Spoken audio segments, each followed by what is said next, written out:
without a shadow of a doubt that you're created on purpose for a purpose. Mindset and money revolution. You have to have a mindset revolution to experience a money revolution. That's when you experience a true wealth revolution. My name is Chad Free. Welcome to the Wealth Revolution Podcast. Welcome back to the Wealth Revolution Podcast. This is Chad Free, and I am glad to be here with you. Today's topic is going to be pretty sweet because it's what everybody's asking about. What do the ultra wealthy do that the average folks don't do? And I think in this podcast, you're going to find the difference between the average mindset and the ultra wealthy mindset is their approach to money. And the key thing is nobody wants to get rich slow. Am I right or wrong? Most people don't want to get rich slow. We live in a high-paced society. We want things right now. And I think that's the reason that there is fewer wealthy people than the middle class. And so I want to break down, quite frankly, their approach to their planning process in how they view their wealth and how they approach their wealth. But again, I want to make it very clear. Nobody wants to get rich slow. If you can literally grab a hold of that, understand that, because really that's reality. You're not going to get rich fast, and nobody wants to get rich slow. So if you can understand that, now you can open your mind and you can see, okay, well, how does the wealthy approach their money? And that's what I'm going to talk to you today about. All right. So I work with a lot of people who have a lot of money. I work with a lot of people who want money. And the biggest difference in those two people, again, is how they approach their planning process. The people that have money, they just go with the flow. They do what everybody else does. My Uncle Bobby did it, and my Aunt, Rita did it. And so that must be the way. And I can tell you right now, you've heard me say this before, we can't solve new world problems with old world solutions. We can't do that. Gone are the times of the pensions. They really just don't exist anymore. And if you have a pension, you can consider yourself very blessed, but you are in the minority. All right. So it must be your responsibility to really find out and educate yourself. How are you going to build wealth that's going to be sustainable into your retirement? So here's the deal. One of the biggest things that I find when working with the ultra wealthy people are they have one thing: don't lose my money, lost dollars. That is the biggest thing. And we've kind of created our whole planning process around loss prevention. You can just call us the loss prevention specialist, right? So what does that mean? Initially, you're thinking, well, that means don't put it in risky stocks and risky investments. Well, you're right. You've also heard me say that Warren Buffett's 2 rules to investing is the number 1 rule: don't lose money. The number 2 rule is don't forget the number 1 rule. See, success leaves clues. But here's the deal. You see, the average person works for money. They work for money. They're on the treadmill every day working for money, and their focus is accumulating assets. They're accumulating a certain amount of money, and one day they're allowing their advisor to tell them when they can stop running on the treadmill, on the hamster wheel. But not until I tell you, Jane and John Doe. I'll let you know when you have enough money and you can call it quits. All right. So I hope that resonates. So that's an important part of this. The average people, middle class, we work for money, work for money, work for money. And we call it an accumulation fallacy, because what you're being marketed is, we've got the best rates of returns. We can grow your money. We can do this. We can do that. and you're chasing rates of returns and you're constantly on the treadmill. But let me ask you a question. When you're doing that, and think about your situation, when you're doing that, are you in control of your money? Do you have clarity in what it's doing? And are you confident? Are you just sitting there running? You're running with that carrot in front of you and trusting that the person that you're working with knows what's best for you. All right, so that's number one. How the wealthy approach their planning process is they build assets, income generating assets that they can put on the hamster wheel and let their money work for them. See, they don't work for money. They build assets, and those assets do the running, and the money is working for them. So that's it. Average middle class, they work for money. The ultra wealthy, they build assets that work for them. Money works for them. They create the soldiers that go out there and literally compound in their favor. So their focus is accumulating assets, income producing assets that literally will work for them. They're not on the treadmill. They may be hustling, but they're not on the treadmill. And I can tell you something else too. When they have that kind of focus, when they are totally focused in that, they are in control, they have clarity, and they have confidence. And see, that's what happens in society. See, our education system is not teaching this to the students.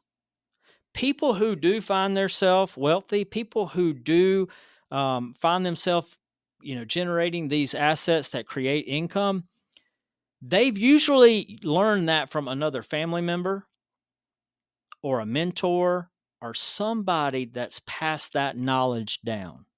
But it's knowledge that's not being taught to the masses. Why do you think, if you ask yourself, maybe not you, okay, but most people, they are not in control of their money. They don't have any kind of clarity. They're confused and they are not confident. They are totally addicted to hopium. That's not the way it's supposed to be. That means that you're a slave to money and you're not in control and allowing your money to work for you. So it's their approach. It's literally their approach. Now, one of the ways that we do the planning process is, you've heard this saying too, is two things that are certain are death and taxes. Here at Black Diamond Money Moves, we actually talk about debt and taxes are two of the biggest things that are crippling society from building wealth. They're losing momentum because of those two things. Now, the wealthy, see, we automatically assume, well, the wealthy don't pay taxes. Guess what? They actually took time out to research and be intentional on, how do I approach this? If the tax code is written, how can I take part in that? How can I use that to my advantage?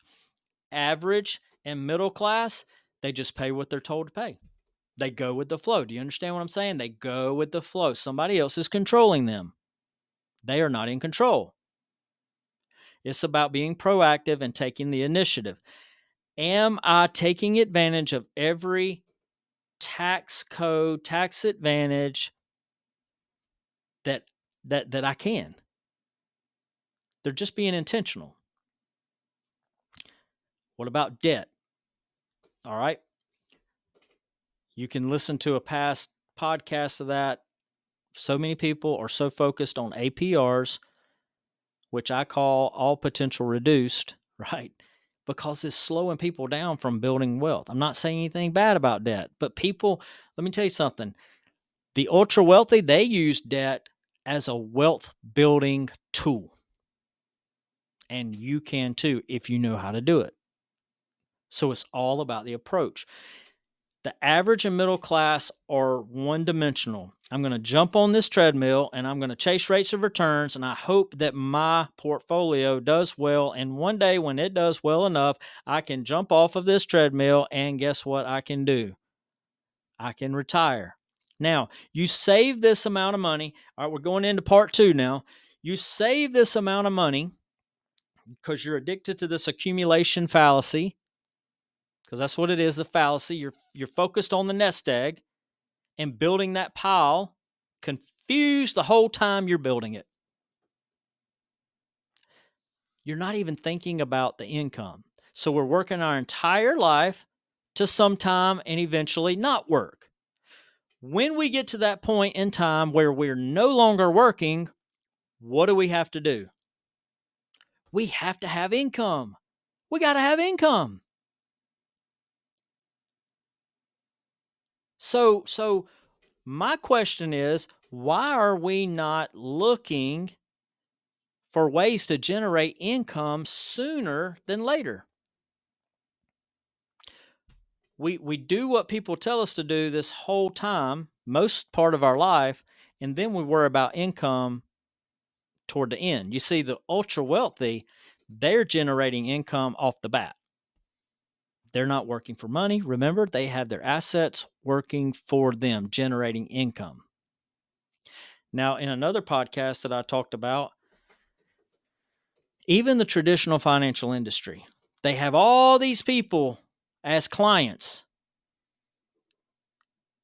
And they know that assets produce income. So if the masses are on the hamster wheel and they're constantly working for money and they're putting away and they're accumulating this money, you know what we're doing? The masses are creating reoccurring fees every single year. So that makes the clients literally assets that are generating income for the traditional financial industry. Now, some people, I might get some hate on that. I'm just educating you. I'm not saying it's right or wrong. You make up that decision. You need to make that decision for yourself. But I would think that you're tired of facing uncertainty. I'm tired. I think you're probably, feeling very vulnerable sometimes about what your money's doing. And listen, when the uncertainty is there and the vulnerability is there because your money is being affected by inflation and tax erosion and all of this stuff that you're unaware of and you're not being proactive about to go learn more about, that leads to fear and anxiety. And that's not the way that we're supposed to live. That's the wealth revolution. The wealth revolution is to take control of your money, have clarity over it, and be confident in living your life and being who God called you to be. But most people, unfortunately, live their entire life a slave to money. And money dictates what they do, when they do it, and who they do it with. You heard me talk about that so many times. So what they do is they take the guesswork out of wondering how long their money's going to last. They gain financial freedom knowing that their income is tied to their assets and not their work. I'm going to say that again. The wealthy gain financial freedom. See, that's a sense of freedom just in how you feel. By knowing that their income right now that they're building is going to be there. And it's not tied to their job. And guess what? They can choose to stop working whenever their income from assets exceeds their expenses, regardless of their age. So who's to say why does retirement have to be 65? Why does it have to be 60? If you're focused on building assets that are generating income, it could be 45 for you. I missed the boat on that, by the way. But here's the deal. I didn't have my wealth revolution until after that age, right? but that's where my focus is now. So it's a different approach, and it's literally just making up your mind and having the courage that I'm going to take responsibility in making sure that I know all my options. Am I managing my debt as best I can? Is it compounding against me, or is it compounding in my favor? Well, Chad, I didn't know you could do such a thing. Well, yes, you do now. We can take that table and spin it around to where the compounding interest is not compounding against you, but is compounding in your favor. What about taxes? Well, I don't know taxes. I just don't know. Well, that's when you reach out to somebody. Nobody's coming to save you. You have to take responsibility and find out on your own. So, if you do put yourself in this situation, let's say you do build these appreciating assets that are generating income. It's not hard to do, guys. You just don't know how because you've never asked. What can that give you? Peace of mind. How many of you would like to go to bed every night and have a peace of mind that you're not worried about money? You're not worried about getting this paid off and that paid off, and are you going to have enough in retirement? You know, I heard that more people are afraid of running out of money than they are dying. Now that's sad.